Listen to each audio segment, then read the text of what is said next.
आज उद्धव ठाकरेंचा परभणीमध्ये मेळावा आयोजित करण्यात आला। खासदार संजय जाधवांच्या मतदारसंघामध्ये ठाकरेंची तोफ धडाडणार आहे। शहरभर उद्धव ठाकरेंच्या स्वागताचे बॅनर्स लागलेले आहेत। खासदार संजय जाधव यांच्या पक्षांतरानंतर पहिल्यांदाच ठाकरे परभणीला येत आहेत। अक्षता मंगल कार्यालय इथं कार्यकर्ता मेळावा सुद्धा आयोजित करण्यात आलाय। वाशिम आणि हिंगोली पक्षांतर केलेल्या खासदारांवरती उद्धव ठाकरे काय बोलतात हे पण पाहणं अतिशय महत्त्वाचं ठरणार आहे।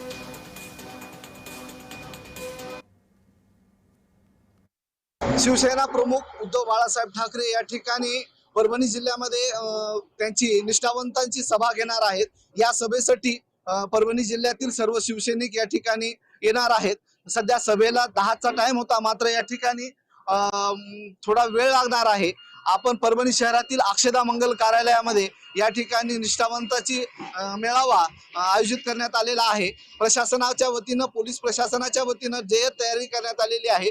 पावसामुळे थोडासा रस्त्याचा प्रॉब्लेम झाला होता, मात्र मनपाकडून या ठिकाणी मोठ्या प्रमाणावर रस्त्याची डागडुजी करण्यात येत आहे।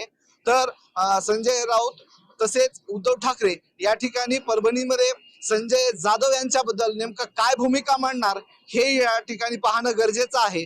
जर आपण पाहिलं तर परभणी शहर हे शिवसेनेचा बालेकिल्ला म्हणून ओळखलं जायचं। आता संजय जाधवांनी शिवसेनेमध्ये शिंदे गटामध्ये या ठिकाणी प्रवेश केल्यानंतर त्यांच्यावर नेमकं उद्धव ठाकरे तसेच संजय राऊत काय बोलणार, काय भूमिका मांडणार हेही पाहणं गरजेचं आहे। कॅमेरामन संजय सह परभणीसाठी रमेश महामुने।